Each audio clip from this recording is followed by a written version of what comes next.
ಇನ್ನು ಭಾರಿ ಮಳೆಯಿಂದಾಗಿ ಬೆಂಗಳೂರಿನಲ್ಲಿ ನಾನಾ ಅವಾಂತರ ಸೃಷ್ಟಿಯಾಗಿದೆ. ಹೀಗಾಗಿ ಬೆಂಗಳೂರು ನಗರಾಭಿವೃದ್ಧಿ ಸಚಿವರು ಆಗಿರುವಂತಹ DCM DK Shivakumar city rounds ಕೈಗೊಂಡಿದ್ರು. ಹೆಬ್ಬಾಳ, ಸಿಲ್ಕ್ ಬೋರ್ಡ್, ಜಯದೇವ ಸೇರಿದಂತೆ ಹಲವೆಡೆ ಭೇಟಿ ನೀಡಿದ ಡಿಕೆ ಶಿವಕುಮಾರ್ ಸ್ಥಳ ಪರಿಶೀಲನೆ ಮಾಡಿದ್ರು. ಇದೇ ವೇಳೆ ರಾಜಕಾಲುವೆಯ ಹೂಳು ಎತ್ತುವಂತೆ ಅಧಿಕಾರಿಗಳಿಗೆ ಸೂಚನೆಯನ್ನ ನೀಡಿದ್ರು. ಜಯದೇವ ಆಸ್ಪತ್ರೆ ಬಳಿ ಪರಿಶೀಲನೆ ವೇಳೆ ಹೂಳು ತುಂಬಿದ ಜಾಗ ನೋಡಿ ಅವರೇ ಗಾಬರಿಯಾಗ್ಬಿಟ್ರು. ನೀರು ಹೋಗೋ ಜಾಗದಲ್ಲಿ ಎಳ್ನೀರು ಚಿಪ್ಪುಗಳು ಸೇರಿ ಮ್ಯಾನ್ ಹೋಲ್ ಬ್ಲಾಕ್ ಆಗಿತ್ತು. ಹೀಗಾಗಿ ಡಿಕೆ ಶಿವಕುಮಾರ್ ಮುಂದೆ ಅಧಿಕಾರಿಗಳು ಎಳ್ನೀರು ಚಿಪ್ ತೆಗೆಸಿದ್ರು. ಇನ್ನು ಮರದ ಕೊಂಬೆ ಬಿದ್ದು 6 ಜನರು ಗಾಯಗೊಂಡಿರುವವರು ಬಾಣಸ್ವಾಡಿ ಖಾಸಗಿ ಆಸ್ಪತ್ರೆಯಲ್ಲಿ ಈಗ ಅವರು ಚಿಕಿತ್ಸೆಯನ್ನು ಪಡಿತಾ ಇದ್ದಾರೆ. ಹೀಗಾಗಿ ಆಸ್ಪತ್ರೆಗೆ ಭೇಟಿ ನೀಡಿ ಡಿಸಿಎಂ ಡಿಕೆಶಿ ಗಾಯಾಳುಗಳ ಆರೋಗ್ಯವನ್ನು ವಿಚಾರಿಸಿದ್ರು. ಗಾಯಾಳುಗಳ ಎಲ್ಲಾ ಖರ್ಚು ಬಿಬಿಎಂಪಿ ಭರಿಸಲಿದೆ ಅಂತ ಡಿಕೆ ಶಿವಕುಮಾರ್ ಹೇಳಿದ್ರು. ಅಲ್ಲದೆ ಅಧಿಕಾರಿಗಳ ನಿರ್ಲಕ್ಷ್ಯಕ್ಕೆ ಕ್ರಮ ಜರುಗಿಸುತ್ತೇವೆ ಎಂದು ತಿಳಿಸಿದ್ರು.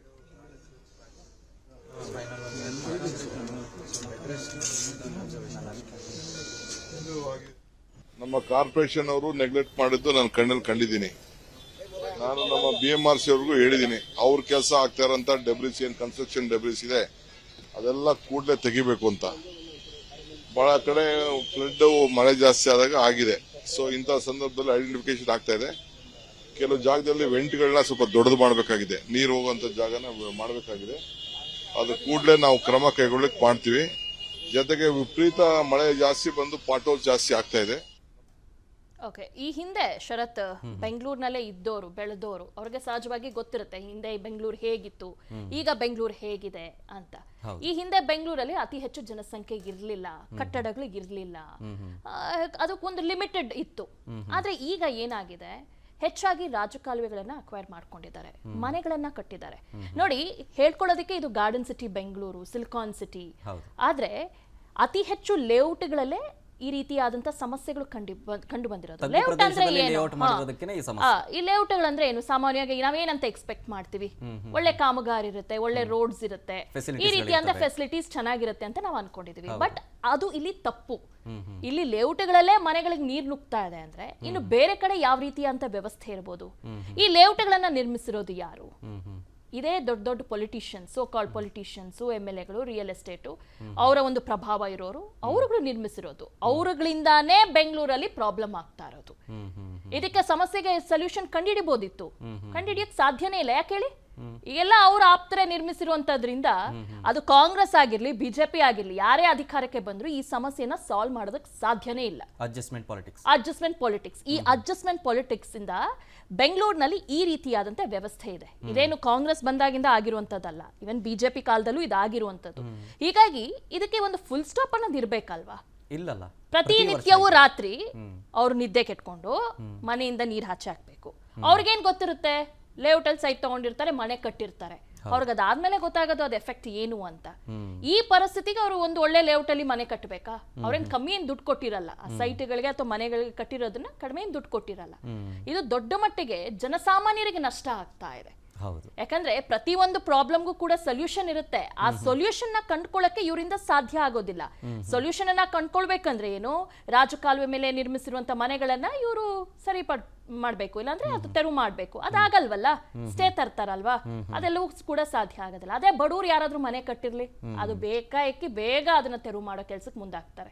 ದೊಡ್ಡ ದೊಡ್ಡವ್ರ ಮನೆಗಳನ್ನ ತೆರವು ಮಾಡಲ್ಲ. ಅದರ ಪರಿಣಾಮನೇ ಇದು, ಇದರ ಎಫೆಕ್ಟ್ ಇದು. ಇನ್ನೇನು ಅದಕ್ಕೆ ಸೊಲ್ಯೂಷನ್ ಇಲ್ವೇ ಇಲ್ಲ. ಯಾರಾದ್ರೂ ಇದನ್ನ ಏನ್ ಮಾಡ್ಬೋದು ಅಂತ ಕೇಳಿದ್ರೆ ಅದಕ್ಕೆ ನೋ ಸೊಲ್ಯೂಷನ್. ಇದೇನಿದೆಯೋ ಇದಿದೆ. ನೆಕ್ಸ್ಟ್ ವರ್ಷನೂ ಇದೇ ತರ ಮಳೆಗಾಲದಲ್ಲಿ ನಾವು ಇದೇ ಸುದ್ದಿಯನ್ನ ಓದ್ತೀವಿ. ಪ್ರತಿ ಬಾರಿ ನಾವು ಅದನ್ನೇ ಓದ್ತೀವಿ. It is the same thing. Solution ಏನು? ಯಾವಾಗ ಮಳೆ ಬಂದ್ರು ಕೂಡ ಅಂಡರ್ ಪಾಸ್ ಅಲ್ಲಿ ನೀರು ತುಂಬಿಕೊಳ್ಳೋದು, ಅಲ್ಲಿ ರಸ್ತೆ ಇದೆಯಾ, ಚರಂಡಿ ಇದೆಯಾ, ಒಂದು ಗೊತ್ತಾಗೋದಿಲ್ಲ. ಆಕ್ಸಿಡೆಂಟ್ ಆಗೋ ಸಂಖ್ಯೆಗಳು ಜಾಸ್ತಿ. ಎಷ್ಟೊಂದು ಗಮನಿಸಿದ್ವಿ, ಎಷ್ಟೊಂದು ಉದಾಹರಣೆಗಳಿವೆ. ಆ ಮ್ಯಾನ್ ಹಾಲ್ ಇಂದ ಮಗು ಕೊಚ್ಕೊಂಡು ಹೋಗಿದ್ದನ್ನು ನಾವು ನೋಡಿದೀವಿ. ಇವತ್ತು ಕೂಡ ಅಷ್ಟೇ, ಎಲೆಕ್ಟ್ರಾನಿಕ್ ಸಿಟಿ ಸೈಡ್ ಅಲ್ಲಿ ಮ್ಯಾನ್ ಹಾಲ್ಗೆ 2 ಕಾರುಗಳು ಬಿತ್ತು. ಅದೃಷ್ಟವಶಾತ್ ಅದು ಬೆಳಗ್ಗೆ ಟೈಮ್ ಆಗಿದ್ರಿಂದ ಸ್ಥಳದಲ್ಲಿ ಪೊಲೀಸರಿದ್ದು, ಸ್ಥಳೀಯರಿದ್ರು, ಅವರೇನೋ ಬಚಾವ್ ಮಾಡಿದ್ರು. ರಾತ್ರಿ ಟೈಮಲ್ಲಿ ಆಗೋದ್ರೆ ಯಾರ ಕತೆ?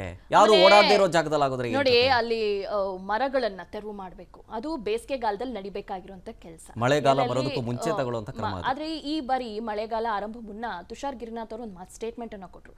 ನಾವು ರೆಡಿ ಇದ್ದೀವಿ, ಎಲ್ಲಾ ರೀತಿಯಾದಂತ ಇದಕ್ಕೂ ನಾವು ಸಜ್ಜಾಗಿ ಮಳೆ ಎದುರಿಸಕ್ಕೆ ರೆಡಿ ಇದ್ದೀವಿ. ಏನ್ ರೆಡಿ ಇದ್ದಾರೆ? ಇದು ರೆಡಿ ಇರೋದು.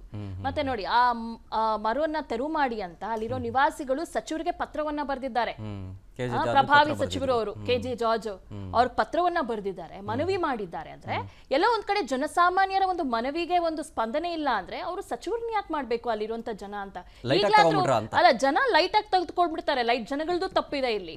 ಒಬ್ಬ ಒಳ್ಳೆ ವ್ಯಕ್ತಿಯನ್ನ ಆಯ್ಕೆ ಮಾಡ್ಬೇಕು, ಅವ್ರ ಗಮನಕ್ಕೆ ಬಂದಿರಲ್ವಾ? ಬಹುಶಃ ಗಮನಕ್ಕೆ ಬಂದಿದ್ರೆ ಅವ್ರ ಪವರ್ ಇದೆ ಅವ್ರ ಕೈಯಲ್ಲಿ, ಅವ್ರದೇ ಸರ್ಕಾರ ಇರುವಂತದ್ದು. ಹೀಗಾಗಿ ಒಂದ್ ನಿಮಿಷ ಚಿಟ್ಕೆ ಹೊಡೆದ್ರೆ ಅವ್ರ ಕೆಲಸ ಆಗತ್ತೆ. ಅದನ್ನ ತೆರವು ಮಾಡಿಸ್ಬೋದಿತ್ತು ಅಲ್ವಾ? ಘಟನೆ ಆಗೋವರೆಗೂ ಯಾಕೆ ಅವರು ಅಲ್ಲಿವರೆಗೂ ಇದ್ರು? ನಿಜ ನಿಜ. ಇದಕ್ಕಾಗಿ ಜನ ಅಲ್ಲಿ ಆಕ್ರೋಶ ಭರಿತರಾಗಿ ನೋಡಿ ಅವ್ರ ಕುಟುಂಬಕ್ಕೆ ಯಾರಾಗ್ತಾರೆ? ಈ ರೀತಿಯಾದಂತ ಸಣ್ಣ ಪುಟ್ಟ ತಪ್ಪುಗಳು ಜೀವನೇ ಹೋದ್ರೆ ಏನ್ ಮಾಡ್ತಾರೆ? ಯಾರು ಹೊಣೆ ಆಗ್ತಾರೆ ಇದಕ್ಕೆ? ನಿಜ. ಬಟ್ ಒಂದು ಅಪ್ರಿಶಿಯೇಟ್ ಮಾಡುವಂತ ಕೆಲಸ ಅಂದ್ರೆ DK ಶಿವಕುಮಾರ್ ಅವರು ತಕ್ಷಣ ಭೇಟಿ ಕೊಟ್ಟು ಒಂದಷ್ಟು ಪರಿಶೀಲನೆ ಮಾಡಿದ್ರು, ಫೈನ್. ಬಟ್ ಅವರೇ ಹೇಳಿದಾರಲ್ಲ, BBMP ಇಲ್ಲಿ ಕ್ರಮ ತೆಗೆದುಕೊಂಡಿಲ್ಲ. ಅವರೇ ಎಷ್ಟು ಹೋಗಿರೋ ಜಾಗದಲ್ಲಿ ನೋಡಿ ಆ ತೆಂಗಿನ ಚಿಪ್ಪುಗಳೆಲ್ಲ ಬಿದ್ದಿದ್ದಾವೆ ಅಂದ್ರೆ ಇಟ್ ಶೋಸ್ ಅಧಿಕಾರಿಗಳು ಮೀಡಿಯಾ ಬಂದಾಗ ಅಥವಾ ಮಿನಿಸ್ಟರ್ಸ್ ಬಂದಾಗ ಅವ್ರ ಕಣ್ಣಿಗೆ ಬೀಳುತ್ತೆ ಈ ತರ ಇನ್ಸಿಡೆಂಟ್ಸ್ ಎಲ್ಲ.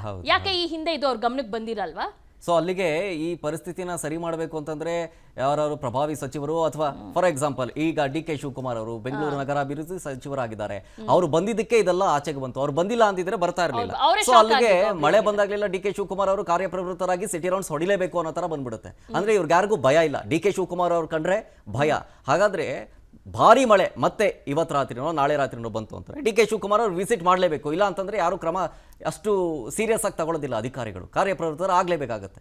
ಸೊ ಅಲ್ಲಿಗೆ ಇಲ್ಲಿ DK ಶಿವಕುಮಾರ್ ಒಬ್ಬ ಸ್ಟ್ರಾಂಗ್ ಲೀಡರ್ ಅಲ್ಲ, ಅಷ್ಟೇ ಅಲ್ಲ, ಒಬ್ಬ ಬ್ರ್ಯಾಂಡ್ ಬೆಂಗಳೂರು ಮಾಡುವಂತಹ ಕನಸು ಹೊತ್ತಿರೋರು. ಸೊ ಹಾಗಾಗಿ ಅವ್ರ ಕಾರ್ಯನ ಇವತ್ತಿನ ಕಾರ್ಯವನ್ನ ಒಂದ್ ರೀತಿಯಾಗಿ ನಾವು ಪ್ರಶಂಸಿಸಬಹುದು ಅಂತ ಅನ್ಕೋತೀನಿ. ಅಲ್ಲ, ಈಗ ಅವ್ರಿಗೆ ಗೊತ್ತಾಗಿದೆ BBMP ಅಧಿಕಾರಿಗಳು ಎಷ್ಟರ ಮಟ್ಟಿಗೆ ಕೆಲಸ ಮಾಡ್ತಾ ಇದ್ದಾರೆ. ಅವ್ರಿಗೆ ಈಗ ಒಂದು ಕ್ಲಿಯರ್ ಪಿಕ್ಚರ್ ಸಿಕ್ಕಿರುತ್ತೆ. ಅವರೇ ಅದನ್ನ ಸ್ವತಃ ಸ್ಟೇಟ್ಮೆಂಟ್ ಕೂಡ ಕೊಟ್ಟಿದ್ದಾರೆ. ಅವ್ರು ಕೆಲಸ ಮಾಡಿಲ್ಲ ಅಂದ್ರೆ ವಾಟ್ ನೆಕ್ಸ್ಟ್? ಮುಂದೆ ಏನು? ಇದ್ರ ಬಗ್ಗೆ ಕ್ರಮ ತೆಗೆದುಕೊಳ್ಬೇಕಾಗಿರೋರು ಯಾರು? ಸುಮ್ನೆ ಹೇಳಿ ಬಿಟ್ಬಿಡೋದಲ್ಲ statement. They have to action ತಗೊಳ್ಬೇಕಾಗತ್ತೆ ಅಲ್ವಾ? ಯಾರ ಅಧಿಕಾರಿಗಳಿದಾರೋ ಅವ್ರ ಮೇಲೆ ಕ್ರಮ ತೆಗೆದುಕೊಳ್ಬೇಕಿತ್ತು. ಬಟ್ ಆ ಕೆಲಸ ಆಗಿಲ್ಲ. ಐ ಹೋಪ್ ಮುಂದೆ ದಿನಗಳಲ್ಲಿ ಅಟ್ಲೀಸ್ಟ್ ಅದಾಗ್ಲಿ. ಸ್ವಲ್ಪ ಸೀರಿಯಸ್ ಆಗಿ ಎಲ್ರು ಕೆಲಸ ಮಾಡ್ಬೇಕು. ಅದು ಅವಾಗ ಮಾತ್ರ ಬ್ರ್ಯಾಂಡ್ ಬೆಂಗಳೂರು ಆ ಕನಸೆಲ್ಲ ನನಸಾಗತ್ತೆ. ನಿಜ ನಿಜ ನಿಜ. ನೋಡೋಣ ಏನ್ ಮಾಡ್ತಾರೆ. DK ಶಿವಕುಮಾರ್ ಅವರ ಒಂದು ಕೆಲಸ ಕಾರ್ಯಗಳು ಚೆನ್ನಾಗಿ ಸಾಕ್ತಾ ಇದೆ, ಫೈನ್. ಅವರ ಭಯ ಅಧಿಕಾರಿಗಳಿಗೆ ಇದೆಯಾ? ಅವರು ಮುಂದೆ ಇದೇ ರೀತಿಯಾದಂತಹ ಅವಾಂತರಗಳು ರಿಪೀಟ್ ಆಗಬಾರದು ಅನ್ನೋ ರೀತಿಯಲ್ಲಿ ಏನಾದ್ರು ಕೆಲಸ ಮಾಡ್ತಾರೆ? ಕಾದು ನೋಡಬೇಕಾಗಿದೆ. ಅನುಕ್ಷಣದ ಸುದ್ದಿಗಳಿಗಾಗಿ ವಿಸ್ತಾರ ನ್ಯೂಸ್ ಯೂಟ್ಯೂಬ್ ಚಾನೆಲ್ ಸಬ್ಸ್ಕ್ರೈಬ್ ಮಾಡಿ.